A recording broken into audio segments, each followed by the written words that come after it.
최근 굉장한 화제를 불러오고 있는 부산의 에코델타시티. 과연 대박인가? 쪽박인가? 개인적인 생각은 대박은 아닌 것 같습니다. 뭐 쪽박인지 아닌지는 그건 잘 모르겠어요. 제 개인적인 생각이니까.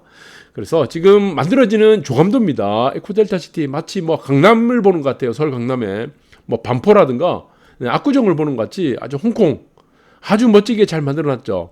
이 조감도만대로 만들어진다 그러면 엄청난 대박일 건데 아까도 말씀드렸듯이 대박이냐 쪽박이냐 이 조감도대로만 만들어지면은 분명한 것은 대박인 것 같아요.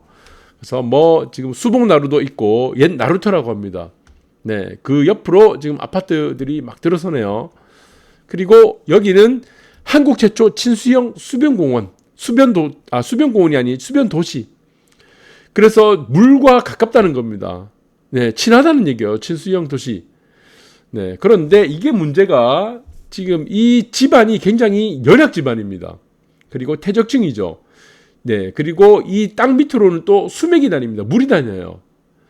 그래서 이 부분들이 좀 저는 문제가 되지 않겠나라는 생각이 되는데 지금도 뭐 명지 쪽으로 국제신도시를 보면은 뭐 침하도 되는 부분도 있습니다. 그래서 집은 사실 반석 위에 집을 지어야 됩니다. 네, 지금 수맥이 다닌 곳에 집을 짓는 것은 우리 풍수지리로 봤을 때는 그렇게 썩 좋은 것은 아닙니다. 그리고 앞에는 명지 바닷가 쪽 명지 오션시티고 그 다음에 중간이 명지 국제 신도시입니다. 그리고 한 두 블럭 정도 뒤부터가 뭐 1, 2차 정도 나눠서 에코델타 시티입니다. 이 세 군데가 다 어떻습니까? 이게 연약 집안이에요. 연약 집안. 그래서 이거 조금 문제입니다. 연약 집안이란 게 문제고, 자, 연약 집안인 이유가 있죠. 네, 우리가 다음 페이지 한번 보도록 하면 연약 집안인 이유가 있습니다. 1차적으로는 밑에가 퇴적층이죠. 네, 모래. 퇴적층으로 이루어져 있고, 네, 저기입니다. 그 다음에 여기는 네, 물이 다닙니다. 수맥. 그 위에 또 이제 토사가 있고, 그 위에 이제 아파트를 하나 짓는 거예요. 그러니까 이게 굉장히 지금 연약 집안일 수밖에 없는 구조로 되어 있죠. 그러다 보니까 지금 집안 친화가 계속 진행되고 있습니다. 집안 친화, 침하. 그래서 원래 집은 어디에 지어야 됩니까? 반석 위에 집을 지어야 됩니다. 반석. 이게 풍수지리로 봤을 때 가장 좋은 것이 반석 위에 집을 지어랍니다. 반석 위에 집. 수맥 위에 집을 지으면 어떻게 됩니까? 수맥 위에. 이것은 네, 부가 들어오지 않습니다. 돈이 안 들어와요. 이게 문제가 좀 됩니다. 그래서 사실은 우리가 기초공사를 할 때, 아파트를 지을 때 반석이 나왔다. 우리 안반이라 그럽니다. 안반. 안반이 나오면은 이게 참 골 때리는 게 이게 난리 나는 거예요. 근데 공사비 더 들어가죠. 안반을 깨야 되니까. 그러나 사실 안반 위에 반석 위에 집을 짓는 것이 우리가 부와 명예와 건강을 같이 다 들어오게 만드는 겁니다. 근데 이걸 결코 뭐 나쁘게만 볼 수 있는 건 아닙니다. 바닷가 앞에 아파트들 보면은 반석은 많아요. 안반이 많습니다. 바닷가에도 모래사장 앞에 뭐 비치프론트도 마찬가지지만 그리고 삼익비치 같은 것도 매립지 보면 밑에 안반이 있습니다. 그 옆에 협진태양도 마찬가지고 안반이 있어요. 그래서 안반이 있는 것이 사실 좋은 거죠. 그 앞에 물이 가깝다고 해서 모든 것이 우리가 집안이 침하되거나 아니면은 연약 집안인 것은 아닙니다. 근데 지금 이제 스마트 시티 지금 이제 있죠. 에코델타 시티 국내 최초 친수형 스마트 시티인데 이것은 조금 우려스러운 거는 수맥이 다닌 곳에 집을 만든다라는 것이죠. 그래서 이 부분들 여러분들 좀 보셔야 될 것 같습니다. 앞으로 여기 사신다고 하신다면은. 그리고 이제 지금 청약을 지금 이제 6월달 초로 지금 청약이 예정된 곳이 강서자입니다. 그런데 여기는 지금 보시면은 로고도 없어요. 자이라고 하는데 로고도 없는 이유가 지금 단독으로 시행하는 곳이 아닙니다. 자이에서 4군데 정도가 들어와서 뭐 시공을 같이 하는 거고 이름만 강서자이고 그리고 여기는 공공개발이죠. 그래서 여러분들이 이렇게 보면은 고급스럽다는 느낌은 좀 안 들 거예요. 그런데 여기가 보시면은 5억 8천 정도 합니다. 국평이. 네, 84제곱 타임이 5억 8천 정도를 하는데 이게 싼 금액도 아닙니다. 이게 공공개발이죠, 공공개발. 아까도 보셨듯이 에코텔타 시티 우리 조감대로 보니까 너무 멋져요. 그런데 저는 이게 지금 뭐 민간주택이라고 하기는 없죠. 할 수가 없죠. 이게 공공개발로 진행되고 있으니까. 네, 공공개발로 이루어진 곳들에 보시면은 우리가 신도시들을 보면은 시세가 그렇게 향후에 그렇게 쏙 좋지가 못합니다. 신도시는 항상 보시면은 들어가기 쉬워요. 들어가기 쉬운데 나오기가 어렵습니다. 왜 그렇습니까? 네, 시세가 잘 안 오릅니다. 잘 안 올라요. 그리고 지금 뭐 부산에 보시면은 뭐 마린시티, 센터시티 이거는 신도시는 아니죠. 도시 중간에 있는 이름만 시티로 지금 만들어진 거고 여기 엘코데타 시티는 신도시입니다. 그래서 저는 웬만하면은 신도시를 들어가지 말라고 권하고 싶은 사람입니다. 왜? 한번 들어가면 못 나오기 때문에. 못 나옵니다. 저는 그래서 지금 에코델타 시티도 지금 많은 사람들의 관심을 받고 있지만 뭐 여기 강서자이죠. 네, 자이 같지 않은 자이. 네, 강서자이. 들어가면은 저는 못 나온다. 그래서 저는 이거는 대박이 아니라고 보고 있고 그리고 밑에 지금 수맥이 흐르기 때문에 저는 이제 풍수지리로 봤을 때는 네, 에코델타 시티 전반적으로 전체가 다 저는 좋은 입지가 아닙니다. 입지라는 것은 인프라가 만들어지는데 30년에서 50년 걸립니다. 그리고 기존의 역세권을 중심으로 해서 만들어야 되는 거죠. 기존에 우리가 보시면은 간선도로라든가 뭐 지하철역, 역세권이 이미 만들어진 상태에서 아파트가 들어서는 것이 기존의 인프라가 구성되어 있기 때문에 그것이 좋은 아파트죠. 그런데 아파트를 먼저 만들고 나서 그 다음에 간선도로, 그 다음에 여기 트램을 만든다고 하는데 뭐 강서선이라고 이것을 나중에 어떻게 될지도 모르는 겁니다. 그래서 사실은 교통계획이 먼저 계획도시로처럼 만들어진 다음에 그 다음에 아파트가 들어서야 되는 것이 맞다라고 보는 거죠. 그래서 부산시 도시계획은 이때까지 성공한 이래가 한 번도 없습니다. 모두가 다 실패했어요. 부산시 도시계획이. 그래서 여기 있는 사람을 다 물갈이를 하는 게 저는 맞다고 보는데 위에서부터 전부 다 물갈이 다 해야 됩니다. 부산이 왜 인구가 줄어듭니까?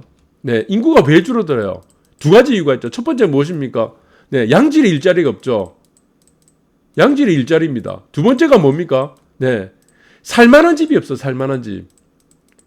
살만한 집을 만들어줘야 되는데 살만한 집을 어디에 만들어줘야 됩니까? 네, 첫 번째가 간선도로.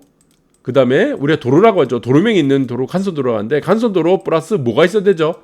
최소 20m 도로가 있어야 되죠. 간선도로는 이게 4차선이죠. 간선도로 플러스 역세권이죠. 250m 이내 역세권 이 중심으로 해서 아파트 공급을 만들어줘야 돼요. 그러니까 사람들이 살고 싶은 아파트가 사실은 없습니다.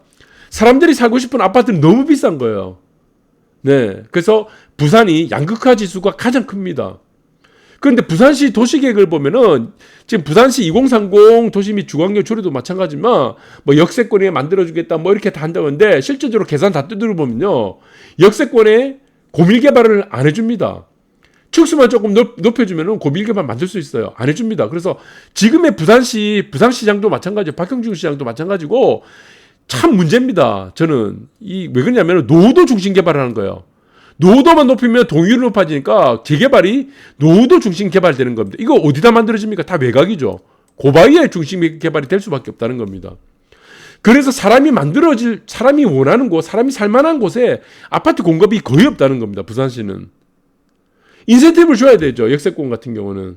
그리고 평지, 간선도로와 역세권이 어우러진 곳들은 입지적으로 봤을 때 고밀개발을 해줘야 됩니다. 용적률을 주든 인센티브를 주든지 해서 동의율을 낮추든지 해서 해야 되는데 그렇게 하지 못하는 것이고 지금의 부산시 도시계획을 보시면은 이겁니다. 주택정책은 비역세권이에요. 비역세권. 그리고 신도시 중심개발이죠. 나중에 다 어떻게 되겠습니까? 지금 인구가 감소하고 있습니다. 인구 감소. 그러면 어떻게 되겠습니까? 결국에는 외곽 쪽으로 무너지기 시작합니다. 그런데 외곽에 지금 공급을 계속 만들어지는 거예요. 외곽에. 그래서 저는 아까도 말씀드렸지만 에코델타 시티를 장기적으로 굉장히 부정적으로 보는 사람입니다. 네, 이미 인프라가 갖춰주지 않는 도시고 인프라가 언제 형성이 됐냐 이게 문제죠. 그리고 연약 지방이기 때문에 수맥이 다니기 때문에 저는 주택으로서는 상당히 제가 보는 관점에서는 좋은 것은 아니다. 그래서 부산시 도시계획도 지금 어디로 가야 됩니까? 네, 중심으로 계속 이동시켜야 됩니다. 중심으로. 외곽의 신도시 계속 만들 것이 아니고 에코델타 시티 저는 그냥 사기라고 보는 겁니다. 이렇게 만들어주면 안 돼요. 그래서 간선도로와 역세권을 중심으로 하는 고밀개발입니다. 여기에 인센티브를 주고 층수를 올려서 쾌적하게 집을 만드는 것이 저는 그것이 필요하다고 보는 거죠. 그래서 부산시에서 헛발질하는 것들이 사례가 너무 많은데 이거 사례하면 3박 4일 걸립니다. 전부 다 실패했어요. BRT도 보시면 아시겠지만 BRT는 어디다 만들어야 됩니까? 최소 10차선 정도는 만들어야 돼요. 10차선. 네. 10차선 있는 곳에 만들어줘야지 병묘건상이 안 생깁니다. 저 교차로 같은 데서. 그런데 저 교차로만 만나기 시작하면은 이게 지금 차량이 밀리게 되죠. 그런데 교통은 보시면은 버스는 잘 다닐 수 있어요. 버스는 잘 다니는데 나머지가 어떻습니까? 버스는 나머지 보시면은 승용차 차량들이 다니는 곳은 차량이 밀리기 시작하죠. 계속 밀리죠. 그럼 어떤 현상이 벌어집니까? 이게 네, 매연이 증가하게 됩니다. 매연. 소통이 안 되니까. 그 매연이 계속 일어나고 그 다음에 무엇입니까? 이게 네, 경제적인 비효율이죠. 기름값을 많이 씁니다. 비효율. 차량이 계속 막히니까. 버스는 계속 다닙니다. 근데 버스 대중교통 이용이 늘어나야 되겠죠. 대중교통 이용량이 늘어납니까? 늘어날 수가 없죠. 대중교통 이용량이 오히려 줄어듭니다. 왜 그렇습니까? 기후 때문입니다. 기후가. 지금은 겨울이랑 예, 여름이 길죠. 봄과 가을은 짧아요. 그럼 어떻게 했습니까? 사람들은 여름엔 너무 더우니까 5월부터 벌써 여름 날씨잖아요. 너무 더우니까 밑으로 가자는 거죠. 지상으로 안 다닙니다. 환승도 안 되고 하니까. 환승도 하기도 불편하니까 땡볕 맞으면서. 겨울은 어떻습니까? 겨울은 너무 추운 거예요. 그러니까 또 지하로 가는 겁니다. 난방이 잘 되어 있으니까. 거기서 환승을 하죠. 그래서 대중교통 이용량은 계속 줄어들 수밖에 없는 겁니다. 여러분들 이렇게 보시기 바라고, 그래서 굉장히 비효율적으로 만든 것이 지금 부산시 도시계획 교통계획 체계입니다.